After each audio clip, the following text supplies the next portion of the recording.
ಬಹಳ ಬಿಸಿಲಲ್ಲಿ ಬಳಲಿ ಗಣಿದು ಬಂದಿದೆ ಪ್ರತಿಕಾರ ಧರ್ಮದ ಕಣ್ಣುಗಳೊಂದೇ ದಾಸರು ಇಲ್ಲಿ ಗಣಿವಾದ ಸೇರಿ ಮನ ಸಂತಸ ಪಡೆಯಲಿ ಮುಂದೆ ನಡೆಯುವ ದಾರಿ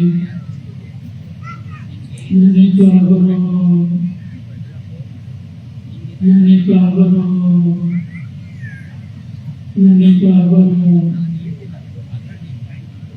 ಹಾವೇರಿ ತಾಲೂಕಿನ ನೆರಳೂರು ಸಂಸ್ಥಾನ ಹಿರೇಮಠದಲ್ಲಿ ಸಂಯೋಜಿಸಿದಂತ ಶ್ರೀ ಜಗದ್ಗುರು ಪಂಚಾಚಾರ್ಯ ನಮನೋತ್ಸವ ಹಾಗೂ ವೀರಶೈವ ಪಂಚಸೂತ್ರಗಳ ಪ್ರವಚನ ಗ್ರಂಥ ಬಿಡುಗಡೆಯ ಮಂಗಲ ಸಮಾರಂಭದಲ್ಲಿ ಸಿಂಹಾಸನಾರೂಢರಾದ ಶ್ರೀಮದ್ ಉಜ್ಜಯಿನಿ ಶ್ರೀ ಶ್ರೀಶೈಲ ಮತ್ತು ಶ್ರೀಮದ್ ಕಾಶಿ ಜಗದ್ಗುರುಗಳ ಅಡಿಗಾವಲಿಗಳಲ್ಲಿ ಅನಂತ ಪ್ರಣಾಮಗಳನ್ನು ಸಲ್ಲಿಸಿ ಈ ಎಲ್ಲ ಕಾರ್ಯಕ್ರಮಗಳ ಪೂರ್ವಾದಿಗಳಾದಂಥ ನೆಗಳೂರು ಸಂಸ್ಥಾನ ಹಿರೇಮಠದ ಶ್ರೀ ಶಿಲಸ್ಕರ ಬ್ರಹ್ಮ ಗುರುಶಾಂತೇಶ್ವರ ಶಿವಾಚಾರ್ಯ ಸ್ವಾಮಿಗಳವರೇ ಈ ಅಪೂರ್ವ ಸಮಾರಂಭದಲ್ಲಿ ಪಾಲ್ಗೊಂಡಿರುವ ಅಖಿಲ ಭಾರತ ವೀರಶೈವ ಶಿವಾಚಾರ್ಯ ಸಂಸ್ಥೆಯ ಗೌರವ ಅಧ್ಯಕ್ಷರಾದ ಮುಕ್ತಿ ಮಂದಿರ ಕ್ಷೇತ್ರದ ಶ್ರೀ ಶಿಲಸ್ಕರ ಬ್ರಹ್ಮ ವಿಮಲ ರೇಣುಕ ವೀರ ಮುಕ್ತಿ ಶಿವಾಚಾರ್ಯ ಸ್ವಾಮಿಗಳವರೇ ಪವಿತ್ರ ಸಮಾರಂಭವನ್ನು ಜ್ಯೋತಿ ಬೆಳಗಿಸಿ ಉದ್ಘಾಟಿಸಿದಂತ ವಿಧಾನಸಭಾ ಉಪಸಭಾಪತಿಗಳಾದ ರುದ್ರಪ್ಪ ಲವಾಣಿಯವರೇ, ವೀರಶೈವ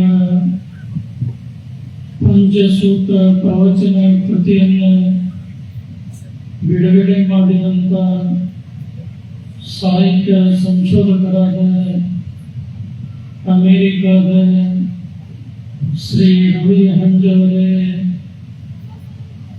ಆ ಅಮೂಲ್ಯ ಕೃತಿಯ ಪರಿಚಯವನ್ನು ಸೊಗಸಾಗಿ ಮಾಡಿಕೊಟ್ಟಂತ ಬೆಂಗಳೂರಿನ ಡಾಕ್ಟರ್ ಶ್ರೀ ಶಿವಕುಮಾರ ಸ್ವಾಮಿ ಅವರೇ, ಜಾತ್ರಾ ಮಹೋತ್ಸವ ಸಮಿತಿಯ ಎಲ್ಲ ಪದಾಧಿಕಾರಿಗಳವರೇ, ಸುದ್ದಿ ಮಾಧ್ಯಮದ ಪ್ರತಿನಿಧಿಗಳವರೇ, ಸಮಾರಂಭದಲ್ಲಿ ಪಾಲ್ಗೊಂಡಿರುವ ಸಮಸ್ತ ಧರ್ಮಾಭಿಮಾನಿಗಳೇ, ತಾಯಂದಿರೇ ಮತ್ತು ಮಕ್ಕಳೇ, ನಿನ್ನೆ ಮತ್ತು ಇಂದು 2 ದಿನಗಳ ಕಾಲ ನೆಗಳೂರು ಹಿರೇಮಠದ ಆವರಣದಲ್ಲಿ ಒಂದು ಹಬ್ಬದ ಸಂಭ್ರಮ ಸಡಗರ, ಹೊಸ ವರ್ಷದ 5ನೇ ದಿನದಲ್ಲಿ ನಾವೆಲ್ಲ ಪಾದಾರ್ಪಣೆಯನ್ನು ಮಾಡಿದ್ದೀವಿ. ಈಗಾಗಲೇ ಈ ಸಮಾರಂಭದಲ್ಲಿ ಪಾಲ್ಗೊಂಡಂತ ಅನೇಕ ಗಣ್ಯರು ಮತ್ತು ನಮ್ಮೆಲ್ಲ ಜಗದ್ಗುರುಗಳು ತನ್ನೆಲ್ಲರ ಬಾಳ ಬದುಕಿಗೆ ಬೇಕಾದಂತ ಅಮೂಲ್ಯ ಚಿಂತನೆಗಳನ್ನು ಮನವರಿಕೆ ಮಾಡಿ ಶುಭವನ್ನು ಹಾರೈಸಿದ್ದಾರೆ. ಸಮಯ 3 ಗಂಟೆ ದಾಟ್ತಾ ಇದೆ. ಕೆಟ್ಟ ಬಿಸಿಲು, ಬಹಳ ಜನ ಹಸಿದ ನೀರಡಿಕೆ ತಾಪವು ಕೂಡ ಕಾಡ್ತಾ ಇದೆ. ಈಗೆಲ್ಲ ನಿಮ್ಮೆಲ್ಲರ ನೆತ್ತಿ ತುಂಬಿದೆ, ಹೊಟ್ಟೆ ಮಾತ್ರ ಹಸಿದಿದೆ. ಇಂತಹ ಸಂದರ್ಭದಲ್ಲಿ ಏನು ಹೇಳಿದರೂ ಕೂಡ ನಿಮ್ಮೆಲ್ಲರ ಮನಸ್ಸಿನಲ್ಲಿ ಉಳಿಯೋದು ಬಹಳ ಕಷ್ಟ. ಶ್ರೀ ಜಗದ್ಗುರು ಪಂಚಪೀಠಾಧೀಶ್ವರರು ಉದಾರ ಅಂತಃಕರಣದಿಂದ ನೆಗಳೂರು ಗ್ರಾಮವಾಗಿದ್ದರೂ ಈ ಗ್ರಾಮದಲ್ಲಿ ಶ್ರೀ ಜಗದ್ಗುರು ಪಂಚಾಚಾರ್ಯ ಯುವಮಾನೋತ್ಸವ ಜರುಗಿರುವಂಥದ್ದು ಒಂದು ಹೊಸ ಇತಿಹಾಸ ಅನ್ನೋದನ್ನು ಹೇಳಲಿಕ್ಕೆ ಮರೆಯುವುದಿಲ್ಲ. ಬಹುಶಃ ಶ್ರೀ ಗುರುಶಾಂತೇಶ್ವರ ಶಿವಾಚಾರ್ಯ ಸ್ವಾಮಿಗಳವರು ಏನು ಒಂದು ಸತ್ಯ ಸಂಕಲ್ಪವನ್ನು ಕೈಗೊಂಡು 36 ಅಡಿ ಎತ್ತರದ ಕರ್ತೃ ಗುರುಶಾಂತೇಶ್ವರ ರಥವನ್ನು ನಿರ್ಮಾಣ ಮಾಡಿ ಲೋಕಾರ್ಪಣೆ ಮಾಡುವಂತಹ ಸಂದರ್ಭದಲ್ಲಿ ಬ್ರಹ್ಮಾಪುರಿ ಉಜ್ಜಯಿನಿ ಜಗದ್ಗುರುಗಳ ಶುಭಾಗಮನ ಆಗಬೇಕಾಗಿತ್ತು. ಆದರೆ ಅವರು ಮಾಡಿದಂಥ ಸೇವಾ ಪ್ರತಿಫಲ ಸಿಕ್ಕಿದ್ದೇನೆಂದ್ರೆ 2 ಜನ ಜಗದ್ಗುರುಗಳ ಬದಲಾಗಿ 5 ಜನ ಜಗದ್ಗುರುಗಳವರು ಈ ಗ್ರಾಮಕ್ಕೆ ಆಗಮಿಸಿರುವಂಥದ್ದು ಗ್ರಾಮಸ್ಥರ ಮತ್ತು ಈ ಭಾಗದ ಭಕ್ತರ ಭಕ್ತಿ ಶ್ರದ್ಧೆನೇ ಕಾರಣ ಅಂತ ಹೇಳಿದರೆ ತಪ್ಪಾಗಲಾರದು. ಶ್ರೀ ಜಗದ್ಗುರು ಪಂಚಪೀಠಾಧೀಶ್ವರರು ಯುಗ ಪುರುಷರು, ಎಷ್ಟೋ ಜನ ಶತಮಾನ ಪುರುಷರಾಗಿ ಬಾಳೆ ಬದುಕಿದ್ದಾರೆ. ಆದರೆ ಶ್ರೀ ಜಗದ್ಗುರು ರೇಣುಕಾದಿ ಪಂಚ ಆಚಾರ್ಯರು ಇವರು ಯುಗ ಪುರುಷರಾಗಿ ಕೃತಯುಗದಲ್ಲಿ, ತ್ರೇತಾಯುಗದಲ್ಲಿ, ದ್ವಾಪರ ಯುಗದಲ್ಲಿ, ಕಲಿಯುಗದಲ್ಲಿ ಬೇರೆ ಬೇರೆ ನಾಮಾಂಕಿತದಿಂದ ಅವತರಿಸಿ ಸಮಸ್ತ ಜನತೆಯನ್ನು ಉದ್ಧರಿಸಿದಂಥ ಇತಿಹಾಸವನ್ನು ನಾವೆಲ್ಲ ಕಾಣ್ತಾ ಇದ್ದೇವೆ. ಈಗಾಗಲೇ ನಮ್ಮೆಲ್ಲ ಜಗದ್ಗುರುಗಳು ತಮ್ಮ ಸದಾಭಿಪ್ರಾಯವನ್ನು ವ್ಯಕ್ತಪಡಿಸಿದಂತೆ ಈ ನಾಡಿನಲ್ಲಿ ಏನೊಂದು ಇಲ್ಲದೇ ಇರುವಂತಹ ಸಂದರ್ಭದಲ್ಲಿ ಶ್ರೀಮದ್ ಬ್ರಹ್ಮಾಪುರಿ ವೀರಲಿಂಗಾದ ಜಗದ್ಗುರುಗಳು ಹೊಸ ವರ್ಷದ ಯುಗಾದಿ ಎಂದು ಶ್ರೀ ಜಗದ್ಗುರು ರೇಣುಕ ಧರ್ಮ ನಿವಾಸದಲ್ಲಿ ಶ್ರೀ ಜಗದ್ಗುರು ಪಂಚಾಚಾರ್ಯ ಯುವಮಾನೋತ್ಸವ ನೆರವೇರಿಸಿಕೊಂಡು ಬಂದಂತಹ ಕೀರ್ತಿ ಮೊಟ್ಟ ಮೊದಲಿಗೆ ಅವರಿಗೆ ಸಲ್ತಾ ಇದೆ. ಇವತ್ತು ಕೂಡ ಯುಗಾದಿ ಹಬ್ಬದಂದು ಶ್ರೀ ಜಗದ್ಗುರು ಪಂಚಾಚಾರ್ಯ ಯುವಮಾನೋತ್ಸವ ನಡೀತಾ ಇದೆ ಅನ್ನುವಂತಹ ಹರ್ಷವನ್ನು ಈ ಸಂದರ್ಭದಲ್ಲಿ ಎಲ್ಲರ ಜೊತೆಗೆ ಹಂಚಿಕೊಳ್ಳಿಕ್ಕೆ ಇಚ್ಛೆ ಪಡ್ತಾ ಇದೆ. ಆದರೆ ಈ ನಾಡಿನ ಎಲ್ಲ ಜನರ ಅಪೇಕ್ಷೆ ಹೊಸ ವರ್ಷದ ಪ್ರಾರಂಭದಲ್ಲಿ ಒಂದೇ ವೇದಿಕೆ ಮೇಲೆ ಶ್ರೀ ಜಗದ್ಗುರು ಪಂಚಪೀಠಾಧೀಶ್ವರರನ್ನ ದರ್ಶನ ಮಾಡಿದರೆ ಸಾಕ್ಷಾತ್ ಪರಮಾತ್ಮನ ದರ್ಶನ ಮಾಡಿದಂತೆ ಅನ್ನುವಂಥ ಭಾವನೆಯನ್ನಿತ್ತು. ಆ ಭಾವನೆಯನ್ನು ಪರಾಮರಿಸಿ ಇಂದಿನ ಎಲ್ಲ ಜಗದ್ಗುರುಗಳು ಸರ್ವಾನಂದದ ತೀರ್ಮಾನ ಕೈಗೊಂಡು ಚೈತ್ರ ಶುದ್ಧ ಪಂಚಮಿಯಿಂದ ಸಪ್ತಮಿಯವರೆಗೆ ಈ ಕಾರ್ಯಕ್ರಮ ಹಲವಾರು ಭಾಗಗಳಲ್ಲಿ ನಡೆದುಕೊಂಡು ಬಂದು ಇತ್ತೀಚೆಗೆ ಹಲವಾರು ವರ್ಷಗಳಿಂದ ತಟಸ್ಥಗೊಂಡ ಶ್ರೀ ಜಗದ್ಗುರು ಪಂಚಾಚಾರ್ಯ ಯುವಮಾನೋತ್ಸವ 2 ದಿನವಾದರೂ ಈ ವರ್ಷ ನೆಗಳೂರಿನಲ್ಲಿ ಪ್ರಾರಂಭಗೊಂಡಿರುವಂಥದ್ದು ಭಕ್ತರಿಗೆ ಅಷ್ಟೇ ಅಲ್ಲ, ಸಿಂಹಾಸನ ಅಲಂಕರಿಸಿದ ನಮ್ಮೆಲ್ಲ ಜಗದ್ಗುರುಗಳಿಗೆ ಬಹಳಷ್ಟು ಹರ್ಷ ಸಂತೋಷವನ್ನ ಬಂದಿದೆ ಅಂತ ಭಾವಿಸ್ತಾ ಇದ್ದೇನೆ. ಶ್ರೀ ಜಗದ್ಗುರು ಪಂಚಾಕ್ಷರಿ ನಿರ್ಮಾಣೋತ್ಸವ ಆಚರಿಸಲಿಕ್ಕೆ ಕರ್ನಾಟಕ, ಆಂಧ್ರ, ಮಹಾರಾಷ್ಟ್ರ ಅನೇಕ ಪ್ರಾಂತ ಪ್ರದೇಶಗಳಲ್ಲಿ ಬಹಳಷ್ಟು ಬೇಡಿಕೆ ಇದೆ. ಆದರೆ ಜನರ ಭಾವನೆಗಳನ್ನು ಆಧರಿಸಿ ಅಲ್ಲಿ ನಡೆಯುವಂತಹ ಸಂಘಟನೆಯನ್ನು ಗಮನದಲ್ಲಿಟ್ಟುಕೊಂಡು ಮುಂದಿನ ವರ್ಷದ ಜಗದ್ಗುರು ಪಂಚಾಕ್ಷರಿ ನಿರ್ಮಾಣೋತ್ಸವವನ್ನು ಆದಷ್ಟು ಬೇಗನೆ ತೀರ್ಮಾನ ಮಾಡಿ ಈ ನಾಡಿನ ಜನತೆಗೆ ಮನವರಿಕೆಯನ್ನು ಮಾಡಿ ಕೊಡ್ತೇವೆ ಎನ್ನುವಂತಹ ಮಾತನ್ನ ಈ ಸಂದರ್ಭದಲ್ಲಿ ಹೇಳಲಿಕ್ಕೆ ಮರೆಯುವುದಿಲ್ಲ.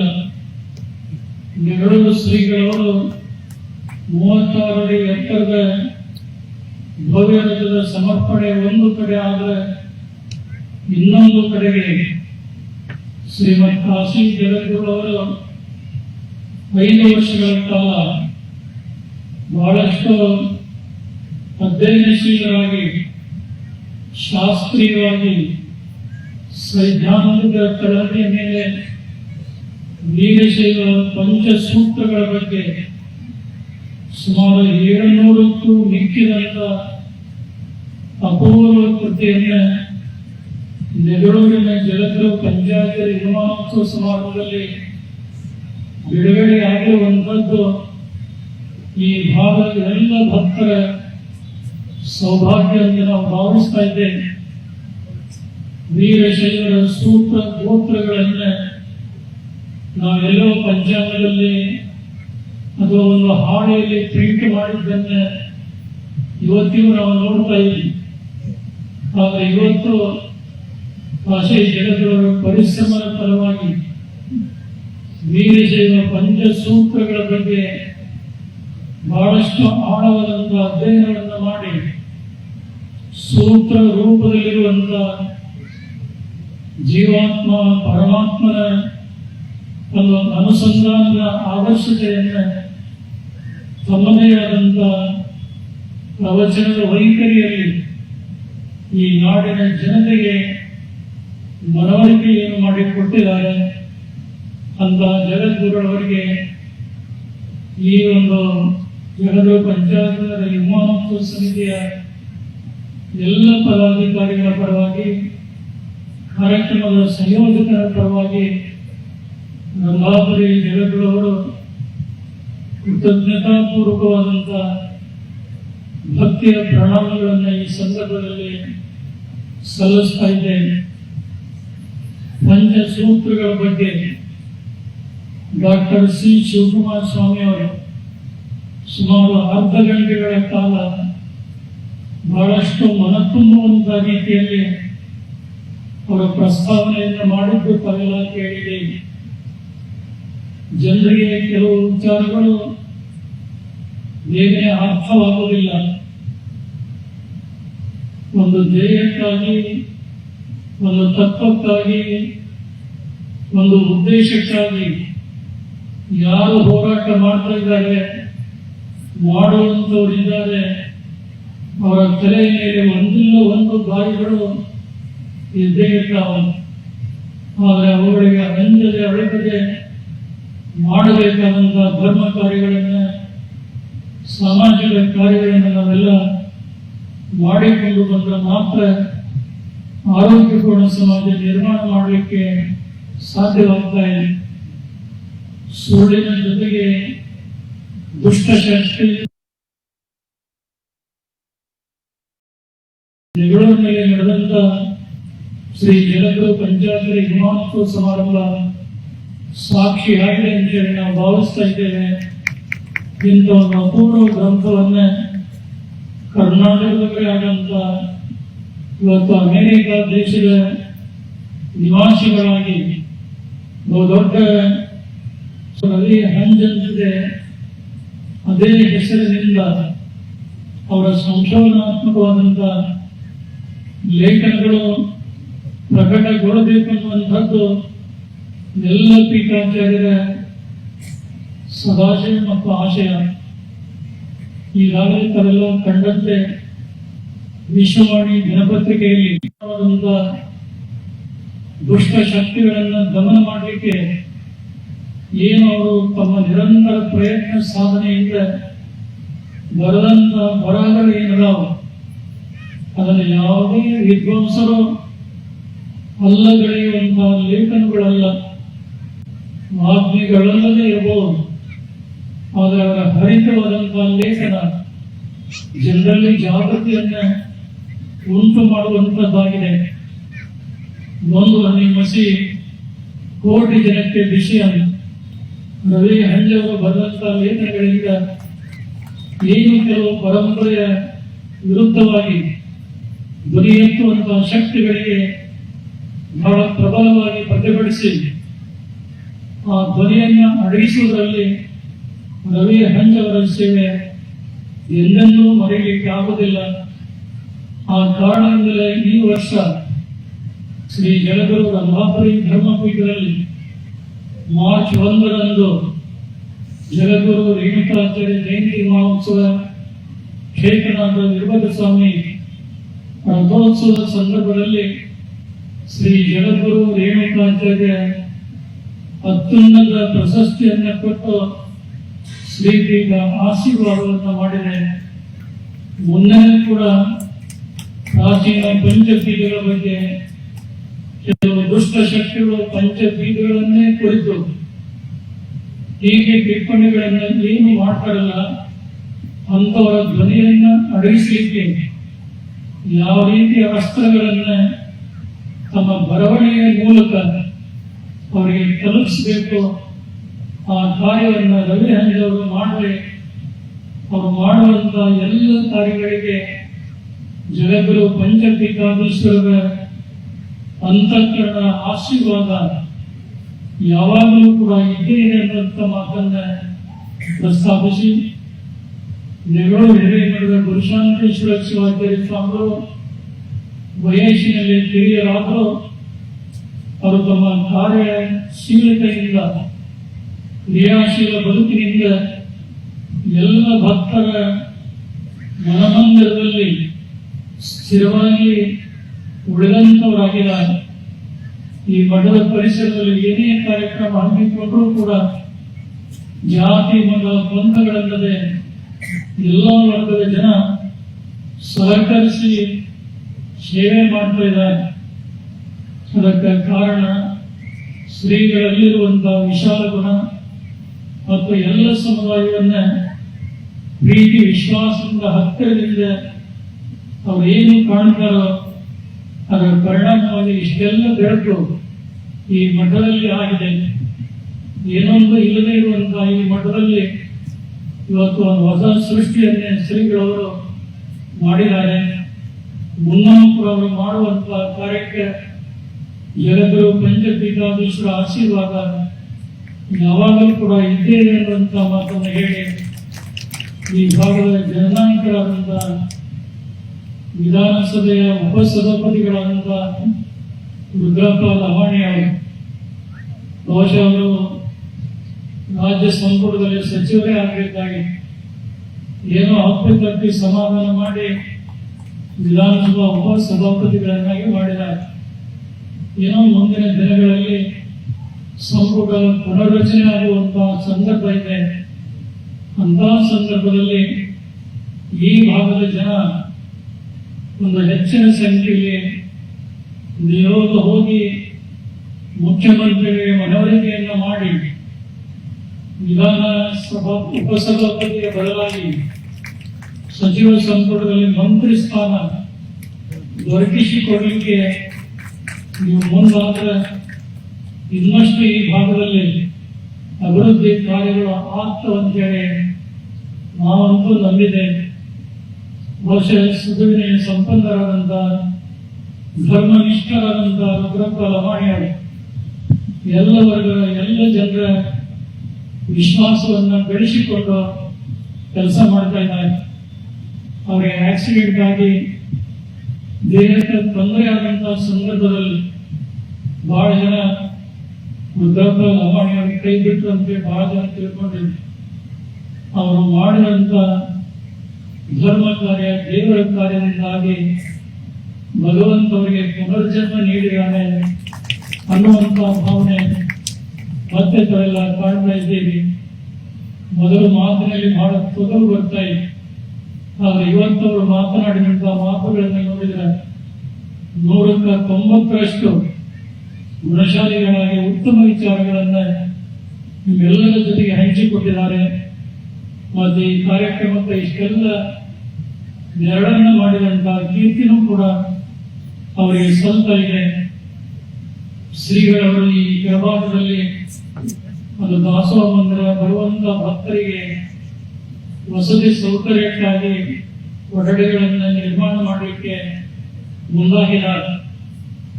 ಈ ಒಂದು ಕಾರ್ಯಕ್ಕೆ ರುದ್ರಪ್ಪ ಲಮಾಣಿ ಅವರು ತಮ್ಮ ಅನುದಾನದಿಂದಾಗಿ, ವಿಶೇಷವಾಗಿ ಮುಖ್ಯಮಂತ್ರಿಗಳ ಅನುದಾನದಲ್ಲಿ ಹೆಚ್ಚಿನ ಮೊತ್ತದ ಹಣವನ್ನು ಬಿಡುಗಡೆ ಮಾಡಿ ಈ ಅರ್ಧಕ್ಕೆ ನಿಂತಹ ದಾಸೋಹ ಮಂದಿರ ಬಂದಂತ ಭಕ್ತರಿಗೆ ವಸತಿ ಸೌಕರ್ಯವನ್ನು ಕಲ್ಪಿಸಿ ಕೊಡುವಂತಹ ಕಾರ್ಯದಲ್ಲಿ ಅವರು ಮುಂದೆ ಆಗ್ತಾರೆ ಅನ್ನುವಂಥ ಒಂದು ಆತ್ಮವಿಶ್ವಾಸವನ್ನು ವ್ಯಕ್ತಪಡಿಸಿ ನಮ್ಮ ಗುತ್ತಲ ಮತ್ತು ಈ ಸ್ಥಳೀಯ ಪತ್ರಿಕಾ ಪ್ರತಿನಿಧಿಗಳು ನಿನ್ನೆ ನಡೆದಂತಹ ಅಗ್ಗಬೆಳಗ್ಗೆ ಮಹೋತ್ಸವ ಎಲ್ಲ ಜನರು ಕೊಟ್ಟಂತಹ ಸಂದೇಶವನ್ನು ಇವತ್ತು ಈ ನಾಡಿನ ಜನತೆಗೆ ಪ್ರಸಾರ ಮಾಡಿದ್ದನ್ನು ತಾವೆಲ್ಲ ನೋಡಿದ್ದೀರಿ.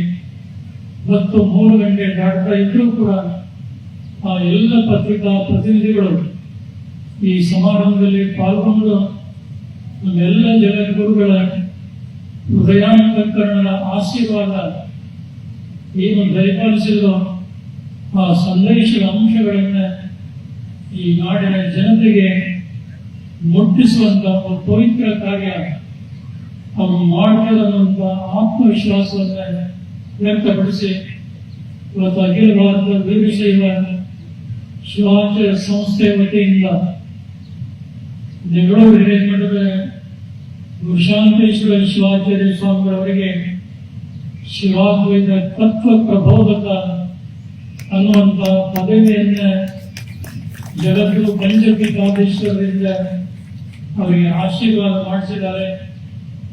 ಆ ಒಂದು ಪದವಿಗೆ ಅನುಸರಿಸಿ ಈ ಭಾಗದಲ್ಲಿ ವೀರಶೈವ ಧರ್ಮ ಸಿದ್ಧಾಂತವನ್ನ, ಮಾನವ ಧರ್ಮದ ಹಿರಿಮೆಯನ್ನ ಎಲ್ಲ ವರ್ಗದ ಜನರಿಗೆ ಬೋಧಿಸಿ ಸನ್ಮಾರ್ಗದಲ್ಲಿ ತರುವಂತಹ ದೊಡ್ಡ ಕಾರ್ಯ ಅವರು ಮಾಡ್ತಾರೆ ಅನ್ನುವಂಥ ಆತ್ಮವಿಶ್ವಾಸವನ್ನು ಮತ್ತೊಮ್ಮೆ ಇಲ್ಲಿ ವ್ಯಕ್ತಪಡಿಸಿ ಈ ಪವಿತ್ರವಾದಂತಹ ಸಂದರ್ಭದಲ್ಲಿ ಪಾಲ್ಗೊಂಡಂತಹ ತಮ್ಮೆಲ್ಲರಿಗೆ, ವೇದಿಕೆ ನೀಡಿರುವಂತಹ ಗಣ್ಯಮಾನ್ಯರಿಗೆ, ಸೇವಾ ಮಾಡಿದಂತಹ ಎಲ್ಲ ಸದ್ಭಕ್ತರಿಗೆ, ಪರಮದಯಾಳು ಪಾರ್ವತಿ ಪರಮೇಶ್ವರರು, ಜಗದಾದಿ ಜಗದ್ಗುರು ರೇಣುಕಾದಿ ಪಂಚಾಚಾರ್ಯರು, ಕ್ಷೇತ್ರನಾಥ ವೀರಭದ್ರ ಸ್ವಾಮಿ ತಮಗೆಲ್ಲ ಆಯುಷ್ಯ, ಆರೋಗ್ಯ, ಭಾಗ್ಯ, ಸುಖ ಸಂಪದಗಳನ್ನು ಕೊಡ್ರಿ ಅಂತೇಳಿ ಹಾರೈಸಿ